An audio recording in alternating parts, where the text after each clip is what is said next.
They want you to believe this league runs on fairness, on professionalism, on respect.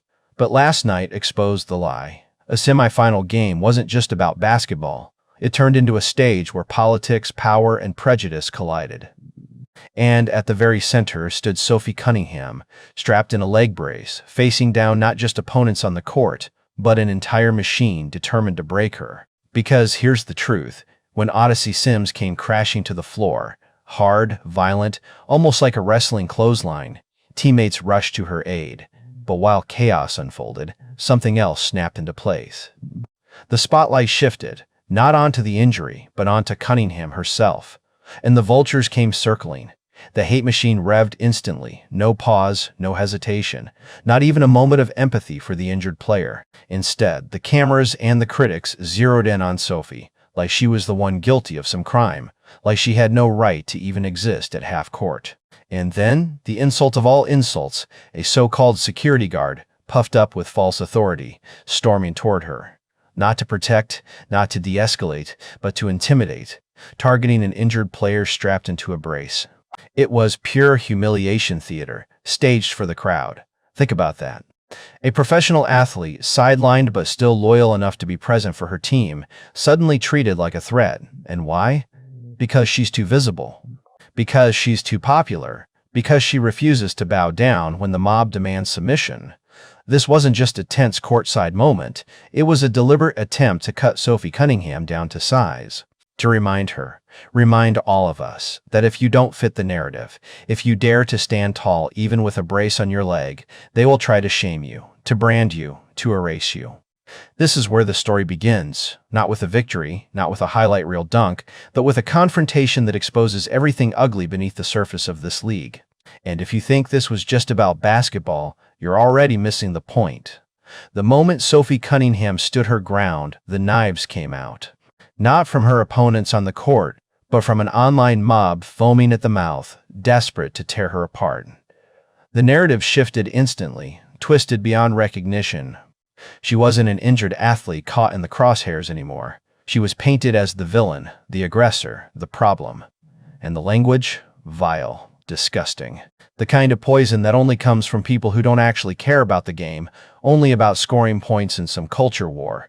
That wasn't critique. That wasn't analysis. That was hatred, dripping with envy and contempt.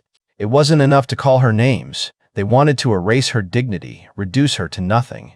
They came for her race, her looks, her confidence. It was open season on Sophie Cunningham, and every insult was meant to cut deeper than the last. And notice the hypocrisy. If the roles were reversed, if a black player stood face to face with a white cop, the headlines would scream racism. But Sophie? No.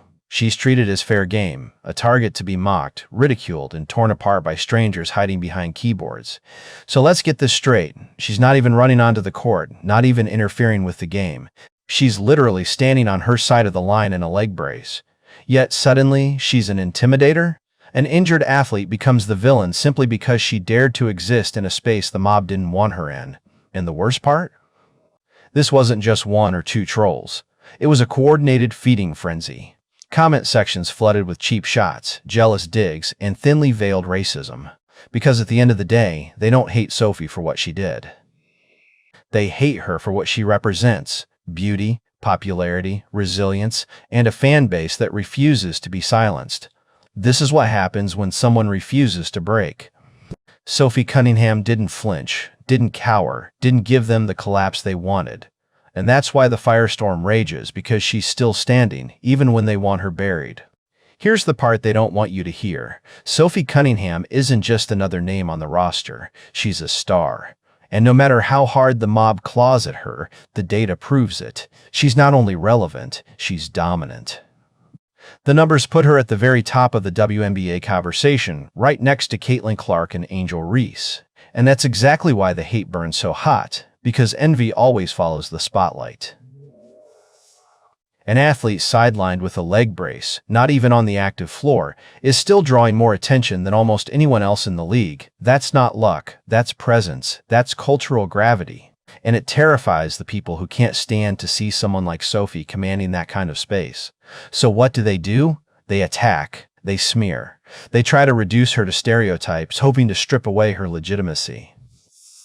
But the truth cuts through all of it. She's third in the league for popularity, and she didn't get there by being silent. Even her critics can't ignore it. Every insult, every so-called critique only adds fuel to the fire. Because if you're being talked about this much, you've already won. Sophie Cunningham has become the lightning rod, the one people can't stop searching, can't stop debating, can't stop dragging into the headlines. And the league knows it. Whether they admit it or not, the Indiana Fever now boasts two of the most popular athletes in the game, Caitlin Clark and Sophie Cunningham side by side, reshaping what this league looks like, feels like, and talks like. That's not just a roster. That's a cultural juggernaut. And for every critic hoping Sophie would fade into the shadows, these numbers make one thing clear. She's not going anywhere. This isn't just about Sophie Cunningham anymore. This is about a league teetering on the edge, caught between its rising stars and the toxic forces trying to control the narrative. And right in the middle of it, Caitlin Clark, the most polarizing rookie the WNBA has ever seen. Together with Sophie, she's part of a duo that drives ratings, headlines, and controversy like nothing else, and that's why the backlash is so vicious. Because the truth is undeniable, the future of the league doesn't belong to the gatekeepers. It belongs to players like Clark and Cunningham who refuse to be silenced, who refuse to bow down when the mob demands obedience. That one line shatters the hypocrisy. It exposes the double standard running through this whole spectacle. When Sophie stands up, she's branded as entitled, but when others do it, they're celebrated as powerful. The rules aren't the same, and everyone watching knows it. But here's the part they can't erase. Sophie didn't back down. She stood there, face to face with intimidation, and refused to flinch. Even in a brace, she sent a message. You can try to humiliate me, but you can't erase me. That confidence, that refusal to shrink, is exactly why she terrifies her critics. And it's why Caitlin Clark and Sophie Cunningham together are reshaping the game, not just with points and assists, but with presence, with defiance, with a cultural force too powerful to ignore. This isn't a sideshow. This isn't just drama.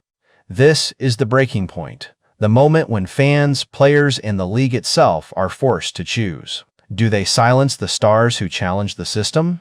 Or do they embrace the fire, the controversy, the raw authenticity that makes sports worth watching in the first place? Because, like it or not, Sophie Cunningham and Caitlin Clark aren't asking for permission. They're demanding the spotlight. And from this point forward, the WNBA will never look the same.